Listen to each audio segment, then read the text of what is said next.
Biblia analizada en acción. Consejos bíblicos que nos ayudan a tener vidas de excelencia. Bienvenidos. Nuestro tema para hoy, accionando la palabra. Romanos capítulo 2. La palabra de Dios, como cualquier otra ley, de nada sirve sabérsela de memoria si no se la aplica o se la lleva a la acción. De nada sirve saber que la luz roja del semáforo significa pare si no la obedecemos. Versículo 13. Porque no son los oidores de la ley los justos ante Dios, sino los hacedores de la ley serán justificados. Muchas personas no conocen la ley, pero por lógica la obedecen. Versículo 14. Porque cuando los gentiles que no tienen ley hacen por naturaleza lo que es de la ley, estos, aunque no tengan la ley, son ley para sí mismos. El oidor de la palabra se limita a escuchar la palabra de Dios y se detiene ahí. En la iglesia del siglo I era costumbre que alguien leyera la escritura en voz alta mientras la asamblea escuchaba, una práctica que continúa hoy en día mediante la lectura pública de la Biblia. En nuestro contexto moderno, el oyente de la palabra se aplica a quienes asisten a la iglesia, escuchan los sermones y se relacionan con sus Biblias. Lo que distingue al oidor de la palabra del hacedor es la acción. Un hacedor no solo comprende la palabra, sino que la obedece. El hacedor vive el mensaje recibido.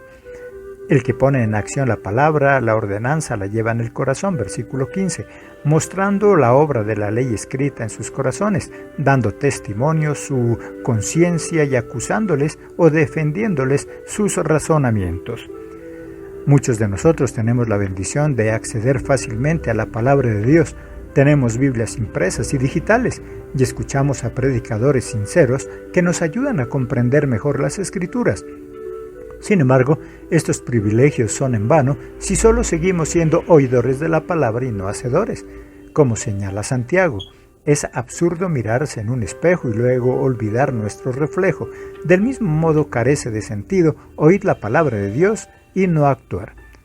¿Cuáles son sus efectos? Es viva y es eficaz, más cortante que toda espada de dos filos, Hebreos 4:12, porque la palabra de Dios es viva y eficaz y más cortante que toda espada de dos filos, y penetra hasta partir el alma y el espíritu, las coyunturas y los tuétanos, y discierne los pensamientos y las intenciones del corazón. No solo nos trae pensamientos y emociones, sino que penetra hasta lo más profundo de nuestro ser, para llevarnos a la presencia de Dios Santo, a la luz. Adán fue el primer ejemplo de ello. Cuando ofendió a Dios, Dios vino a llamarlo y llevarlo ante él, a la luz de su santidad. Aquí la palabra es comparada con una espada, pone al descubierto lo que hay dentro de nosotros. Cuando nada impide que esta espada penetre en el corazón, encontramos felicidad y bendición. Tenemos un ejemplo de ello en Leví, hijo de Alfeo, sentado en la oficina de los impuestos. El poder de la palabra de Dios penetró profundamente en su corazón y se levantó, lo dejó todo y siguió a Jesús. Otro ejemplo es Saulo de Tarso. Era un blasfemo, un ultrajador y le llegó la palabra de Dios y lo transformó. Hechos 9:4. Y cayendo en tierra oyó una voz que le decía: Saulo, Saulo, ¿por qué me persigues? Su conciencia queda herida y los efectos de la palabra de Dios se dejan sentir en un modo maravilloso. La palabra de Dios es como espada de doble filo, capaz de arrancar de nosotros todo lo que nos contamina, pero si la dejamos actuar en nosotros.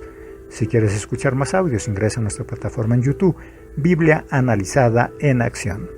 Dios les bendiga.